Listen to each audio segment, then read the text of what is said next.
Bonjour, c'est Théo, maître nageur, préparateur physique et passionné de sport d'endurance. Bienvenue dans Swim Smart, Tri Hard. Aujourd'hui, on poursuit notre série sur le lien entre la natation et la course à pied en abordant un pilier clé de la performance, la VO2 max. Si vous avez écouté le premier épisode, on a parlé de la VMA, cette vitesse où votre corps atteint sa consommation maximale d'oxygène. On a vu comment elle influence directement vos performances, que ce soit en course à pied ou en natation. Si ce n'est pas encore fait, allez écouter cet épisode car il pose des bases essentielles. Maintenant, on monte d'un cran.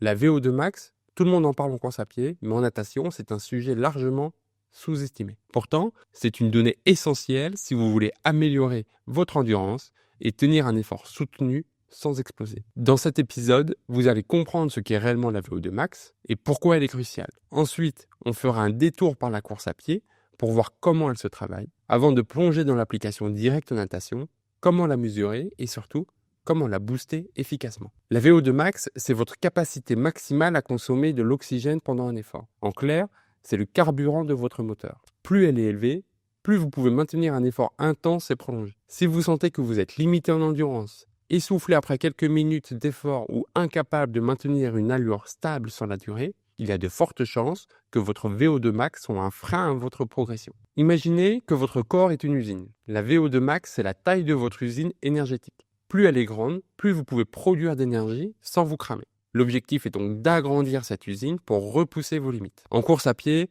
on la développe avec des séances d'intensité qui forcent le corps à consommer plus d'oxygène et à l'utiliser de manière plus efficace. Une séance type serait 6 x 3 minutes à 95-100% de votre VMA avec des récupérations courtes. Ce type d'effort pousse votre organisme à s'adapter et à devenir plus performant dans l'utilisation de l'oxygène. Mais en natation, c'est encore plus crucial. Contrairement à la course à pied, où vous respirez librement, en natation, votre respiration est contrainte. Vous ne pouvez inspirer que lorsque votre mouvement le permet, ce qui renforce encore plus l'importance de votre VO2 max. En travaillant votre VO2 max en natation, vous pourrez nager plus vite sans vous essouffler. Mieux gérer vos inspirations et repousser la fatigue musculaire en améliorant l'oxygénation de vos muscles. Pour mesurer votre VO2 max dans l'eau, un test simple, 6 x 100 mètres à fond, avec 20 secondes de récupération. La moyenne de vos temps sur ces répétitions vous donne une bonne indication de votre capacité à maintenir un effort intense. Et cela vous donnera des temps à cibler lors de vos entraînements. Et pour l'améliorer, il existe plusieurs méthodes ultra efficaces. L'une des meilleures consiste à travailler sur des séries en nage complète avec variation d'allure. Par exemple, enchaînez 8 x 75 mètres avec 50 mètres nagés à 90% de votre intensité maximale, suivi de 25 mètres en sprint total. Le tout avec 20 secondes de récupération entre chaque répétition. Ce format pousse votre corps à alterner des phases d'effort intense et de récupération active, optimisant ainsi l'utilisation de l'oxygène et la gestion de l'effort sous contrainte. Une autre approche est le travail en pyramide, qui permet de solliciter la VO2 max à différentes intensités et durées. Une séance efficace pourrait être 100 mètres, 200 mètres, 300 mètres, 400 mètres, et on redescend 300 mètres, 200 mètres, 100 mètres. Avec les distances les plus longues, nagez à 85-90% de votre VO2 max, et les plus courtes au maximum de vos capacités.